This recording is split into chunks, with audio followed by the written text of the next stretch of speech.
नाजिम भाई ने भी नारा लगाया और ये हमारा दीवाना कहाँ गया कलंदर, ओ इंतकाल फरमा गए है ना। नारे लगाएं, एक नारा मैं भी लगाऊं, जवाब चाहिए मुझे, देंगे जवाब। इश्क मोहब्बत इश्क मोहब्बत आला हजरत आला हजरत। देखो हाथ किसका नहीं उठ रहा है, सबका उठ रहा है ना। फिर जवाब डट के आना चाहिए। इश्क मोहब्बत इश्क मोहब्बत आला हजरत आला हजरत। इश्क मोहब्बत इश्क मोहब्बत आला हजरत आला हजरत। बस्ती बस्ती करिया करिया ताजु शरिया ताजु शरिया। बस्ती बस्ती करिया करिया ताजु शरिया ताजु शरिया। बैठ जाओ। वाह वाह वाह वाह वाह। मुझे कोई शक नहीं सुन्नियत पर, रूहानियत पैदा करती माशाअल्लाह। अब कोई सुन्नियत पर शक नहीं रह गया। बस चंद बातें सफर का आगाज। बहुत अच्छे बहुत अच्छे बहुत अच्छे। मेरा इमाम कहता वो जो न थे क्या बात है। तो कुछ न था, बेशक वो जो न हो तो कुछ ना हो तो कुछ ना हो। जान है वो जहान की, आहा जान है तो जहान है। आप लोग रोटी खा के नहीं आए, इधर वालों की आवाज आता है। चावल कौन से वाले, पुराना चावल होगा। कोल्ड ड्रिंक तो नहीं पी ली थी ऊपर से, नहीं नहीं बचा के रखे हुए हैं। जब आप थक जाओगे फिर ये शुरू हो जाएंगे। ऐसे ही हो सकता है ना, अक्लमंद सारे दाने एक साथ खत्म नहीं करता, बचा के रखता है ना। और वो नंगे ही होते हैं जो जरा देर में फटाफट खत्म हो जाते हैं, है ना जी, है माशाल्लाह। लास्ट तक रहेगा ना। वो जो न थे वो जो न हो, जान है वो जहान की, जान है तो जहान है। सफर का आगाज शुक्र परवरदिगार है कि उसने हमें सुन्नी बरेलवी बनाया है। बेशक बेशक। जो समझ गए अल्लाह उनकी नस्लों में बरकतें अता करे। आमीन आमीन आमीन। है, मैंने पहले ही कहा था बहुत कड़वी दवा हूं, है ना। साउंड वालों बरेली वाले हैं ना, अल्हम्दुलिल्लाह। कोई आवाज हल्की मत कर दी हो। बरेली वाले ही हैं।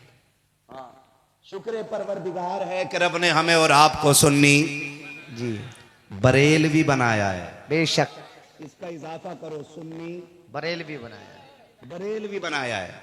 हम अपने आप को सुन्नी बरेलवी इसलिए कहते हैं कि वहाबी भी अपने आप को सुन्नी कहते हैं। जी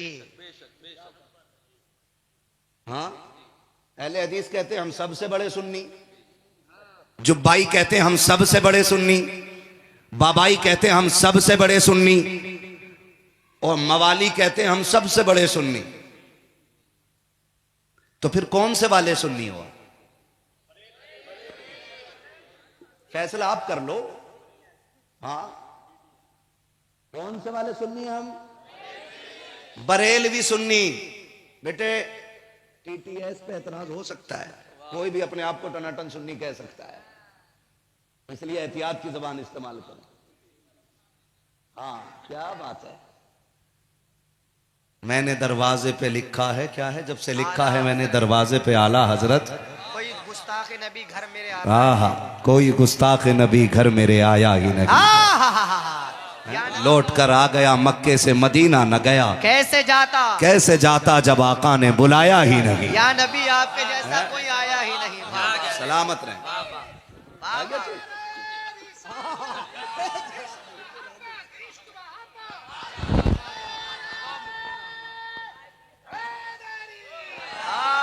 मुफ्ती साहब जवाब नहीं है माशाअल्लाह। खैरियत है सारे लोग।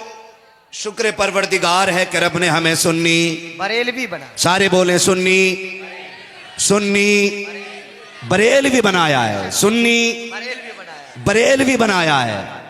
आला हजरत हमारे हिस्से में आए, अल्हम्दुलिल्लाह। सीधी सी बात है ना। दो रोटी आप भी खाते, मैं भी खाता हूं। मैं ना घास खाता हूं ना आप मट्टी खाते हो। सही गलत का फैसला आप भी कर सकते हो। आज समझो मैं वकील हूं, ये गवाह हैं, और आज काजी आप हैं। फैसला आपको करना है। और मैं पहले बता दूं, ये मिंबर उसका है जो आंखों में आंखें डाल के सच बोलने की हिम्मत करे। बेशक बेशक बेशक।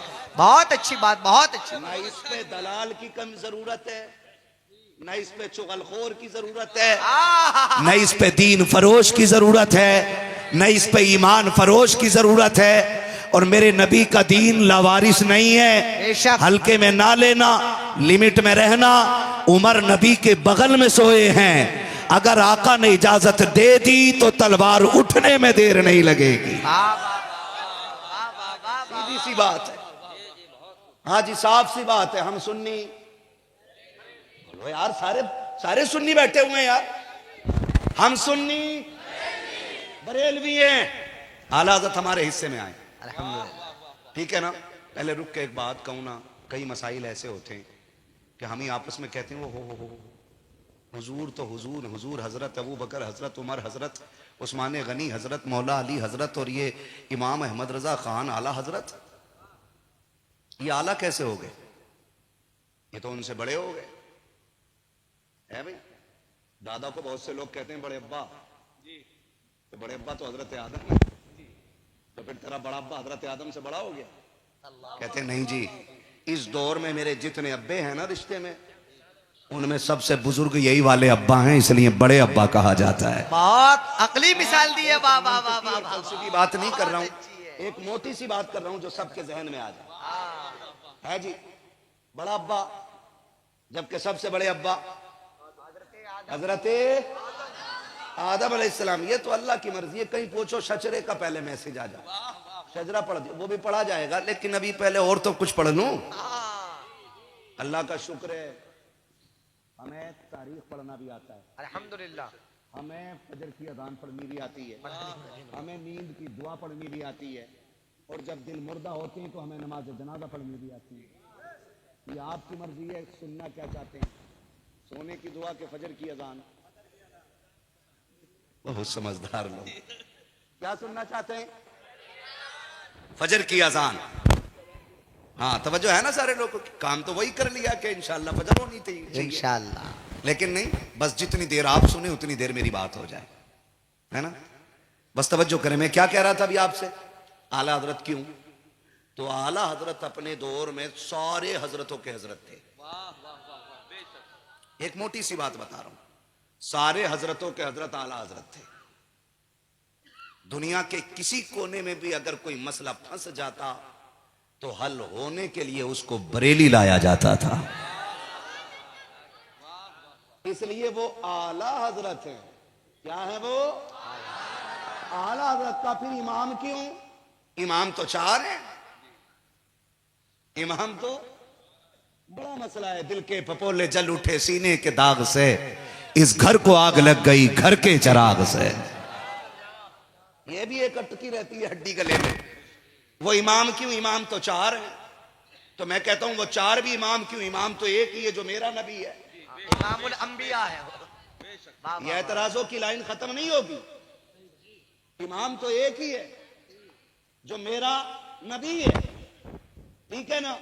अब जो गिनाते हैं जी, इमाम आजम, इमाम शाफई, इमाम मालिक, इमाम अहमद बिन हम्बल, ये चार इमाम है, ये पांचवे कहां से आ गए? मैंने कहा गधे तुझे पता ही नहीं, वो फिका के इमाम है, ये इश्क का इमाम है। मैं वहां भी नहीं रुकता हूं, मैं वहां भी नहीं रुकता हूं जो ये कहते नहीं नहीं मसलक के इमाम आजम ही को मसलक के आला हज़रत कहा जाता है। मैं यहां नहीं रुकता हूं। मैं तो कहता हूं आला हजरत ने ना सिर्फ फिक़्हे हनफी की तायीद और तहकीक में बात नहीं की, बात इमाम शाफई की भी आई है, तो आला हजरत ने उसको भी लिखा है। लेकिन मसला यहां ये नहीं था, यहां असल मसला ये था कि जब ये कहा गया नबी को पीठ पीछे की खबर नहीं,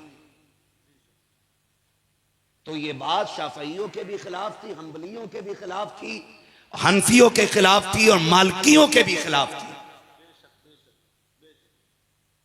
सिर्फ इमाम आजम के नजरिए को नहीं बचाया मेरे इमाम ने, अबू बकर सिद्दीक के दिए हुए तोहफे को बचाया है इमाम अहमद रजा ने। बेशक। फारूक आजम के पढ़ाए हुए सबक को बचाया है इमाम अहमद रजा ने। हजरत उस्मान गनी की फैलाई हुई दीन की तबलीग को बचाया है मेरे इमाम ने। और जो नजरिया लेकर के मेरा हुसैन करबला आया था, उस नजरिए को बचाया है मेरे इमाम अहमद रजा खान ने। बेशक। मेरा इमाम इश्क का इमाम है। किस चीज का इमाम? सारे बोलो किसका? जोर से। जो 5 टाइम मुसल्ले पे आ जाए वो तेरा इमाम हो सकता है। जो हर कदम पे ईमान बचाए वो हम आशिकों का इमाम क्यों नहीं हो सकता? नारे तकबीर।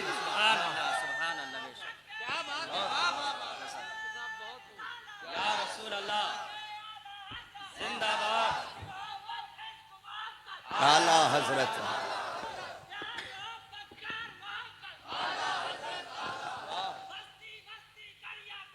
ताजुश शरीया।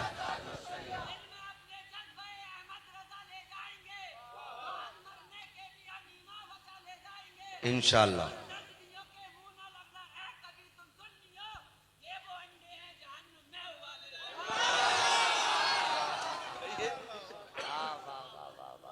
ले जी, अल्लाह ऐसे जियालों को सलामत रखे। आमीन। खैरियत है सारे लोग? आला हज़रत काय के इमाम है हमारे। सारे बोले। पीछे तक आवाज नहीं आ रही है कुछ? अभी तोल रहे हैं। तोलो, मर्जी तुम्हारी।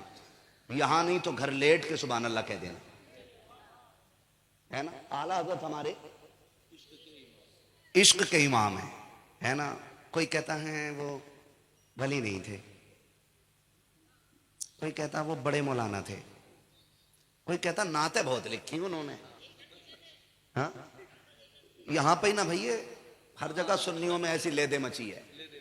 ये इश्क हो ना बेटे, मेरा सब कुछ हुजूर के साथ है। हमें तो ऐसा रहबर चाहिए जो ईमान में बड़ा पक्का होना चाहिए। कच्चा, जोर से कच्चा नहीं होना चाहिए। जब हम रहबर इतना मजबूत करते हैं, फिर पीर कितना मजबूत होना चाहिए। कयामत में पीर क्यों? ताकि कयामत में सुकून मिल जाए। पता चला पीर जिसके चक्कर में हमसे वो खुद फंसा पड़ा। हम कह रहे हमारे पीर साहब कहां हमें बचाएंगे, पता चला पीर साहब पलटिया चल रही इधर। ओहो, बड़ा अफसोस होगा भाई, गलत जगह फंस गए थे। नहीं, ये तो बैठे बैठे मदीने में नमाज पढ़ते थे। का उसी की तो सजा मिल रही है। रोटी घर में खाता था, नमाज मदीने पढ़ने जाता था, है ना भाई? तो मैं अर्ज करूं आपसे, बिल्कुल इससे निकल जाए। आज जरूरत इस बात की है, हम इस बात पे गौर करें कि हमारी बेटियां मुर्तद हो रही हैं। आज हमें तबसरे इस पे करने थे कि बच्चों का ईमान कैसे बचाया जाए। आज दिमाग इस बात पे लगाना था कि जिन बेटियों की इज्जतें नीलाम हो रही हैं, उन बेटियों की इज्जतें कैसे बचाई जाएं।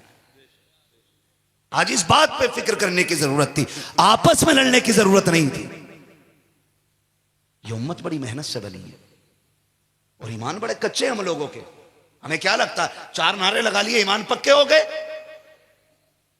भीड़ एक बंदे को खंबे से बांध देती है और जो चाहती है उससे कहलवा लेती है। ये हमारे ईमान का हिस्सा है।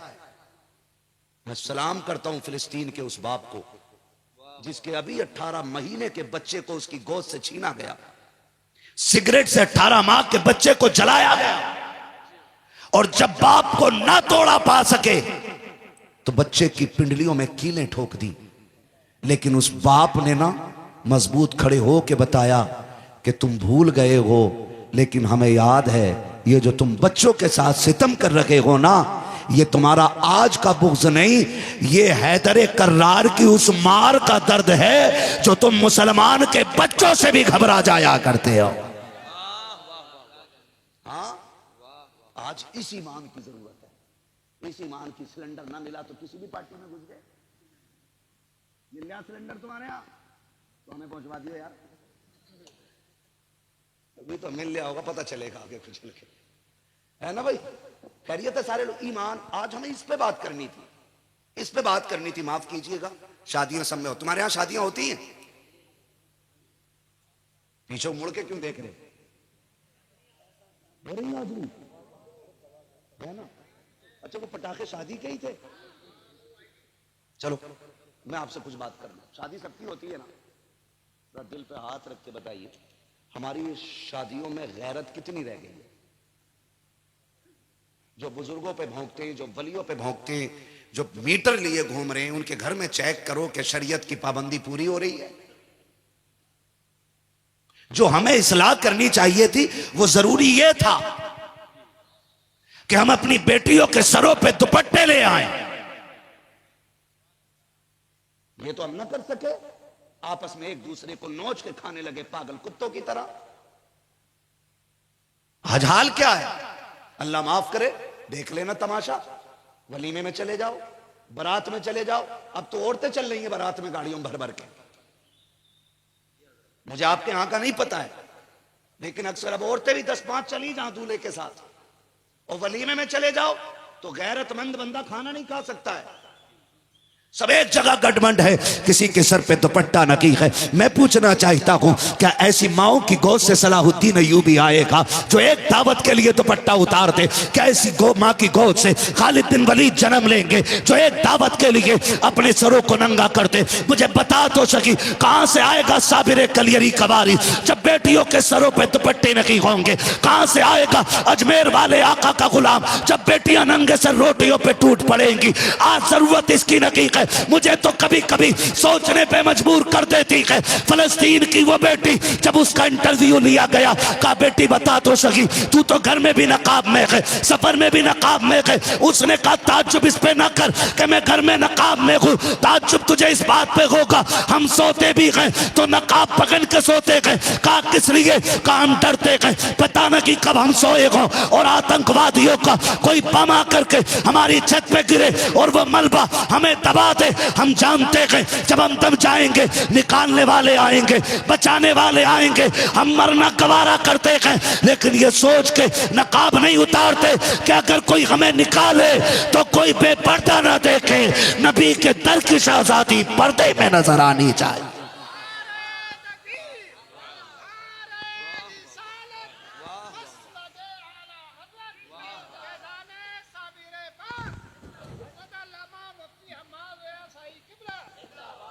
बुरी लग रही बात है भाई, लगनी चाहिए। हर घर की कहानी यही है, हर घर की कहानी यही है। खुदा के वास्ते इन्हें रोको, रोको इन चीजों को। जब सलाहुद्दीन अय्यूबी ने ना बैतुल मुकद्दस फतह किया था और वो पकड़ पकड़ के लाए गए थे ना, तो उन्होंने फिर कैद में थे, जकड़े हुए थे यहूदी, उन्होंने फिर भी कहा था लो आज तो तुमने ये फतह कर लिया, कल फिर हमारा कब्जा होगा, बताओ फिर कौन आएगा इसे आजाद कराने? सलाहुद्दीन अय्यूबी ने कहा था फिर कोई सलाहुद्दीन अय्यूबी आएगा? तो उसने कहा था हम वादा करते हैं कि तुम्हारी नस्लों में अब किसी को सलाहुद्दीन अय्यूबी नहीं बनने देंगे। ये किसने कहा था? यहूदियों ने। कहा क्या करोगे? कहा हम जानते हैं उसी का बेटा सलाहुद्दीन होता है जिसकी मां गैरत वाली होती है। आप मुझे बताओ, अगर तेरा मेरा बेटा चुगली कर रहा है, गीबत कर रहा है, चोरी कर रहा है, छत पे खड़े होकर पेशाब कर रहा है, तो जिम्मेदार मौलवी नहीं, कहीं ना कहीं हमारे ये लहू के रिश्ते भी उसके जिम्मेदार होते हैं। हाँ, हमारे लहू के रिश्ते उसके जिम्मेदार होते। हमारा बच्चा अगर छत पे खड़े होकर पेशाब कर रहा है तो हमारे खून के रिश्ते उसके जिम्मेदार हैं। खुदा के वास्ते बेटियों को बापर्दा कर दो, इनको बाहया बना दो। हाँ, हम मुझे एक बात बताओ, अपने घर की रौनक बनाने के लिए बंदा चाहता सारी औरतें बेपर्दा होकर मैदान में आ जाएं, लेकिन जब रिश्ता करने की बात आती है तो फिर ढूंढता है कि कोई हमें राबिया बसरिया की कनीज मिल जाए। जब तुमने दूसरे की बेटियों को नंगा देखा है तो बचेगी तुम्हारी भी नहीं। ये लिख लेना मेरी बात। इसलिए आप अपनी नजरों को बाहया कर लो, तुम्हारी नस्लों में गैरत वाली बेटियां पैदा होना शुरू हो जाएंगी। आज जरूरत इस बात की, अल्लाह माफ करे, बिया भी हो रहे कम थोड़ी। पहले दुल्हन आती थी, अब एटम बम आ रही है। क्या? एटम बम आ रही है, आते ही धमाका, पूरे घर के 6 टुकड़े। हाँ, पूरे घर के 6 टुकड़े हैं, साथ ही हो रहे हैं। चलो ठीक है, साथ में मंजन खड़ा होता होगा, डल्लब खड़ा होता होगा भाई, है ना? कई टुकड़े घर के हो जाते हैं। क्यों? क्योंकि अब्बा कम थोड़े ही है। भैया रुखसती वाले दिन यूं है, यूं मुझे बैठने रही, वो रोती है भाई, उससे घर छूट रहा है, परिवार छूट रहा है, अपने रिश्तेदार छूट रहे हैं, वो रो रही है। कह रहा रो क्यों रही है? कोई बात हो तो बता देना। ऐसा लग रहा है जैसे ये मेले में जा रही है और इससे चोरों का डर हो। टेंशन मत ले, फोन तो आई तुझ पे, यही रिश्ता करते ही जो आ गया था, इस फोन ने भी कौम के बेड़े गर्क करके रख दिए। हाँ, तुमने तो हमें मोबाइल नहीं भिजवाया, ले भिजवा ले। किसी बात को लेकर समझियो में हो गया झगड़ा, रिश्ता हुआ वाया टूट गया, तो इधर तो इज्जत के लिए मर रहे हैं, वो भाग गए दोनों। और दे दो फोन, फिर कह रहा मौलवी साहब 3 बजे तक रात रात में आ जा। और मौलवी को ले जाइए उठा के, फिर भी ना आ गई 3 बजे तक। हाँ, तावीज ना मौलवी ले जाकर रख लिए घर में, फिर भी ना आ गई।